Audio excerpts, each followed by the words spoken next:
are we not jumping the gun here? Because that is not the conference.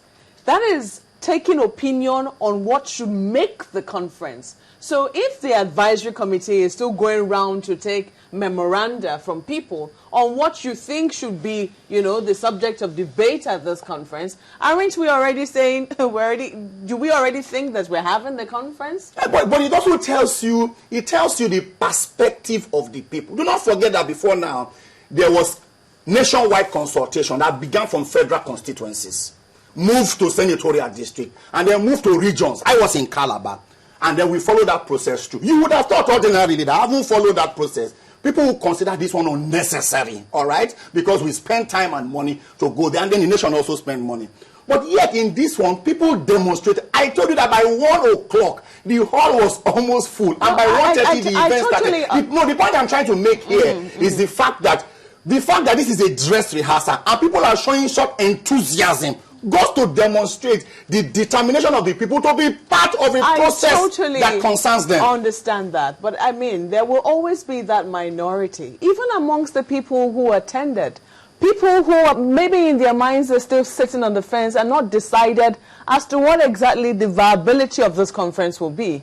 And maybe for them are too disappointed to even say, I do not agree. I don't even think we should have a conference. Because if we listen to what the governor had said earlier, I mean, they had paid him a courtesy visit, and if we play the what he said in that courtesy visit, he said that we should be having a conference on unemployment. We should be having a conference. He named a host of things that we should be having a conference on. He did not see a need for a national conference. That, according to him, is his personal opinion. Are we saying then that we will not even give voice to those people who do not agree that we should have a conference? I don't think so. But understand that what the Nigerian people are saying is that they have identified a group of people who are politicians, whom they consider their group now as their common enemy. It's not about an Adams or Shomole. Exactly. So they have identified. Just a minute. You've identified that. So what the Nigerian people are demonstrating, so to speak, is their intolerance. Just a moment. You've identified something that is different in this particular instance, which is the fact that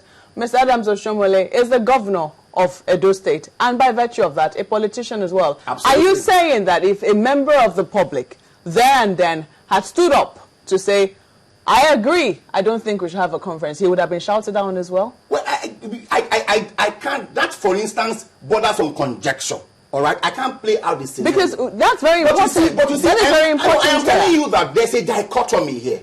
There is the people, and then there are politicians. You understand? The people see themselves as one. They see themselves as sufferers, in quote. And they see the politicians on the other divide as the oppressors. Somebody has said that the time will come where the poor will have nothing to eat but the rich. So I will identify that. You can see why there seems to be this animosity in the minds of Nigerians against politicians whom they think have continued to put them where they are. Just a moment. Exactly. You're making my point. What I'm saying is, if somebody else who was not a politician, because what some people are saying is that we're already saying what can be termed a spirit of intolerance to opposing views. If that person wasn't a politician, are you saying that the reaction would have been any different? It may have been different. Well, anyway, I think the final thing there, sorry, Markwa, is that I think the advisory committee seemed to be, a noble one to have asked one of their own to resign, because truly, if one of their own is already, taking sides, so to speak, yes, I don't think he should have been part of them. Well, we're looking at developments in Edo State. I think point made, and we're happy that you were there in that particular hall. Osato has also sent a tweet here saying that he too was there, and the expectation of the governor was not what he got. Yesterday we also looked at the elections, and that's a rerun, kind of election that was aborted 6 months ago. And the last time we had you here, looking at elections in Edo State, you were also an observer. Did you also observe this particular election? Absolutely. In Esan North? We're in Uromi to observe the elections. All right. And before now, I had expressed my reservations as to the capability of state independent electoral commissions to kickstart an electoral process that is not just free, fair, and credible, but that is seen to be free, fair, and credible. And I tell you my arguments, as philosophical as they may sound. If you look at the coloration of the National Assembly, you see pockets, you see people who seem to have strength, even in a state, in certain senatorial district or in certain local government, you see a party there. You go to the House of Assembly, it is also demonstrated, all right? But when you get to the local government election, tell me one state, before it became APC, tell me one state where you saw a party at the center, so to speak, ceding, so to speak, in quote now, because even though they are not supposed to see, it is the people that should demonstrate who they want in their position. But have you seen a state that was erstwhile ACN, and then you saw an opposition party having a position there? Do you see any state that was erstwhile ANPP or CPC or PDP? All right. So it appears very clearly that the local government administration, whether it is administration or election, very clearly that arm of government, that tier of government, is clearly an appendage of the state government across board, whether it is ACN, whether it is APC as it stands today, or PDP or Labour Party. The person at the center, even if they have a senator at the senatorial district, you find out at the whole of that senatorial district, that senator cannot commandeer a chairmanship position no matter how strong it is. It that simply means that the person who pays the piper seems to dictate the tune, and that's how people have advocated that there is a need for INEC to conduct local government election, because the only one that INEC conducted in 1999, when Abdul Salami handed over, ceded power to Olusegun Obasanjo, we saw opposition parties in Edo State. ANPP at that time had 3 seats. Now that EDSIEC or CX anywhere is conducting it, it's usually a clean sweep. Look at Abuja, for instance. Abuja was conducted by INEC. But it wasn't a clean sweep. With some 1 or 2 positions, chairmanship positions, ceded to opposition. Mr. Martins, for time's sake, what transpired in Esa North? What transpired is the fact that people went to the field, and the turnout was significant. We thought there was going to be apathy, having done it several times. But people went there because they wanted to exercise their franchise. Esa North is a hotbed, because here you have a Sam Obo backed up by, the government, the party in power, and indeed it should be backed up. Then you have the Yakubu, whom people perceived had been there before and had credentials to demonstrate that what he did, that they say is good, he can do it again. Then he's got Chief Tony Aneni, he's got Mike Onolememe, and some of those characters there. So it was at daggers drawn.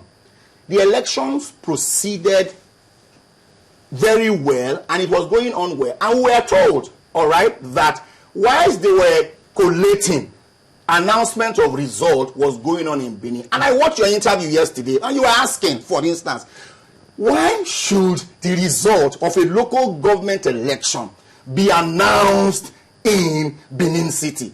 You also asked a question, which Kasim couldn't respond to. Who was the returning officer? You also asked a question to say, where was the collating unit? Because you expect to have a central collating unit. But everybody mentioned that primary school as a collating unit. No, everybody agreed, for instance, that the returning officer, whether he was abducted, whether he was MIA, everybody admitted that he was not around. So what it means is that he didn't have the opportunity to collate a result. We didn't see the collated result. So wherever he was abducted to, the fundamental question that hangs in the air is, where did Solomon Ogo get the figures that he announced? Because PDP said they didn't see the returning officer. ACN also admitted that PDP abducted the returning officer. That being the case, where did they get the result to announce? Do not also forget that Ogo announced total figures. He didn't announce the build-up. He didn't say, okay, this is how it reflects in Ward 1, this is how it reflects in Ward 2, this is how it reflects in Ward 2. He said he was going to announce it later. He was going to announce it later. Well, okay, so how did you? It's like you are talking about cost to effect. It's like having a quadratic equation, and then you have the answer. The teacher is more interested in the process. Even if you didn't have the answer right, and you got the process to third, you were likely going to get more marks than having the answer, and then the process is wrong. So does it mean that nobody in Benin was able to ask him that same question while he was announcing the results? No civil society group, nobody? We were in Uromi. We were all in Uromi. My people, we were all in Uromi. So how could we, have been there? We were in Uromi expecting that we were going to get the result in Uromi. So we couldn't have been there. At about what time did you hear? I'm sorry, I'm laughing on this. No, but about what time did you hear that? It was between 7 and it was like 7:30. We were in Uromi. 7:30 in the evening. In the evening. And we're in Uromi waiting for us. Okay, let us announce. I like Fela's song, because Fela says government magic. It is pitiable that 16 years after, what Fela sang years back is what is still happening today. And that's why I began by saying that the Nigerian populace have identified an enemy. They have seen that our politicians have redescribed democracy as the government of the rich, by the rich to make law for the poor to suffer. That's what they have identified. They identify themselves as a people, and they identify those people as bourgeois. They are the ones who plunder and come up patrimony.